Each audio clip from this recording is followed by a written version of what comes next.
Princeza nevesta je bajkovito delo koje u sebi kombinuje komediju, pustolovinu, fantaziju, dramu i romansu.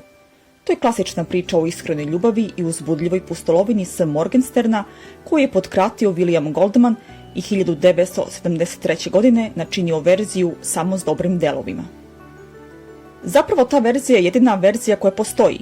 William Goldman, pisac i scenarista, izmislio S. Morgensterna kao i čitavu istoriju kako se on upoznao sa originalnim delom.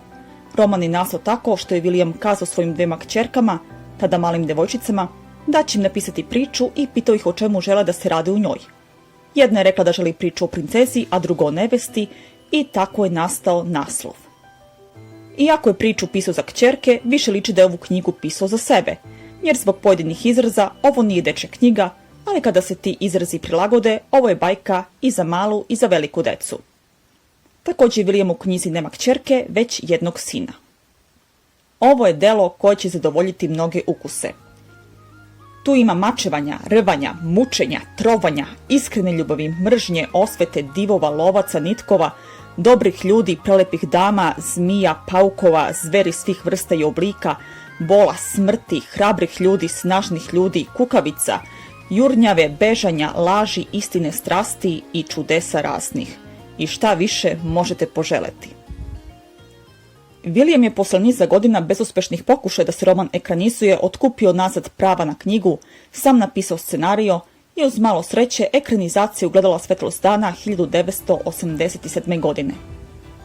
I pored pozitivnih kritika, film nije zaradio mnogo na blagajnama, ali je kasnije postao hit preko VHS kaseta, proslavio se i postao kultno ostvarenje.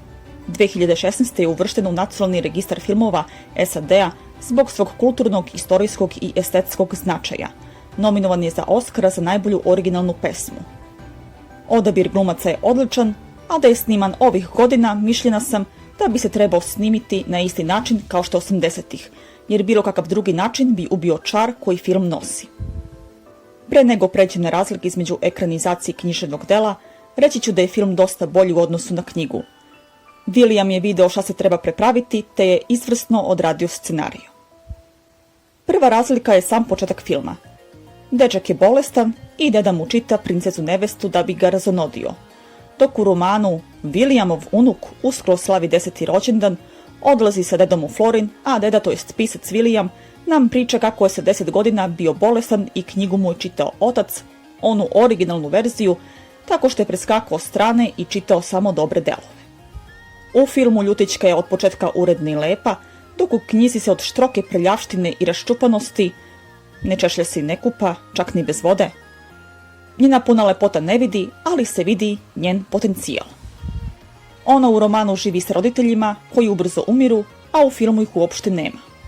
Princ Humperdinck u filmu izgleda normalno, a ne kao osoba koji torzo podsjeća na bure, a ruke i noge na bačve. Vicini u romanu ima grbu, a u filmu je samo nizak. U filmu su izbačene ajkule i umjesto njih su stavljene vrišteće jegulje. U romanu Princ Humperdinck ima zoološki vrt smrti od 5 nivoa, dok u filmu umjesto njega je stavljena jama očaja koja bi odgovarala 5. nivou zoološkog vrta smrti. U filmu kralj priča normalno i svakoga može razumeti. Za rasterivanje gužve u knjizi se Fezik prvo bori svojom snagom, dok u filmu samo vikne "Razlaz!" i svi načine mesta da on i Inigo prođu. U filmu se Inigo pomoli svome ocu i pomoću mača pronalazi ulaz u jamu očaja, dok u knjizi on i Fezik uđu u lažni ulaz zoološkog vrta smrti i uspiju da prođu kroz sve njegove nivoe. U filmu je scena osvete mogla da traje trenutak duže, ali je svakako bolja i efektnija nego u knjizi, gde mi je celokupan utisak pokvarila činjenica da je svoju ranu Inigo zapušio tako što je u nju zabio svoju ruku do lakta. My name is Inigo Montoya. You killed my father. Prepare to die. U filmu imamo potpuno srećan kraj, dok u knjizi družinu u bekstvu stižu nesreće i potreban nam je nastavak da bismo znali da li su uspjeli da pobegnu od princa Humperdincka. Za Fezika je prvo bio planiran Arnold Schwarzenegger, koji je 70-ih bio na početku svoje karijere, ali dok su se stvorili uslovi da snimanje počne, Arnold je već postao poznat, popularan i preskup. Za ulogu Fezika je bio razmatran i Liam Neeson, ali je odbijen jer je sa svojih 193 cm visine smatran preniskim. 2012. godine glumac Cary Elwes je napisao knjigu Kako zapovedate nezamislive priče o stvaranju princeze neveste. Za potrebe pisanja je intervjuisao sve važnije ljude koji su radili na filmu, sem diva Andrea koji je umro 1993. godine. Ako niste odgledali film, pogledajte ga i ako niste zapratili kanal, zapratite ga. Blagodarim što ste odgledali video, do sljedeće priče, zdravo!